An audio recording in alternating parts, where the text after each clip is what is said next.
Ann Coulter and Tucker Carlson both had great stories yesterday about how fashionable it is just to remind people that old white dudes and white dudes in general are just really, really bad people, and we really have to start removing them from the public square because nothing they say has any value whatsoever, because everybody knows that black people are relentless victims of relentless white racism from these old white dudes. Happens all the time, everywhere. That explains everything. Well, like everything except one thing.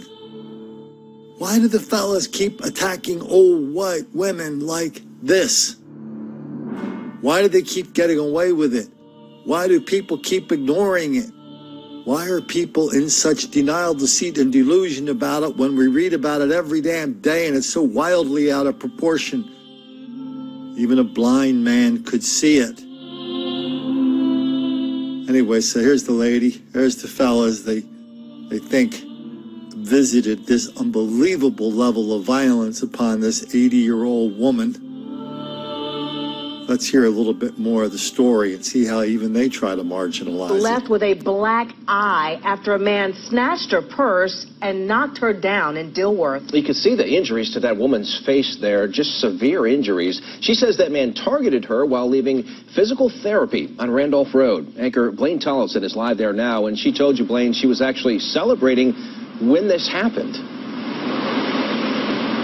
Now we're talking about an 80-year-old woman. She's been going through physical therapy here for a broken leg that she got from a fall. She was celebrating, going from having to use a walker to just a cane before she was dragged down onto a curb face first.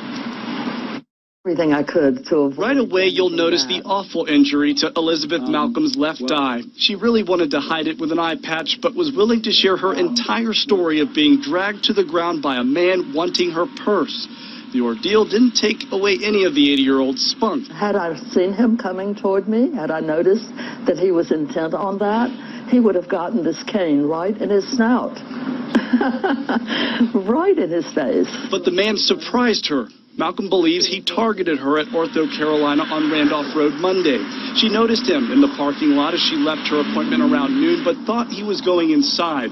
She stopped with her cane next to her car in a handicap spot. Someone came rushing from behind me very, very fast, grabbed the purse handle and dragged me along with the purse. I hit full face onto the curb, and I have fractured a bone in my left cheekbone. Malcolm only remembers several people running to help her. I was screaming pretty loudly. I've got a pretty good scream. At first, she felt anger, but then pity for her assailant. I felt sorry for the person whose life was so degraded that they had to take advantage of someone in my compromised position. She'd still like to see him caught and wants to warn others to be more cautious. I would like to say no, but I have to say yes because of what happened. I like that anchor starting off by going, oh, an 80-year-old woman has a black eye. No, her whole damn face is broken, you idiot.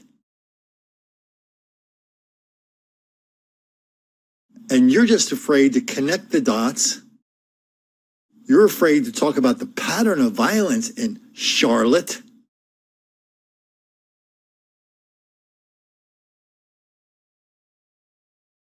Because you know that would violate your #1 standard of journalistic ethics, which is under no circumstances are you allowed to make the black kids angry.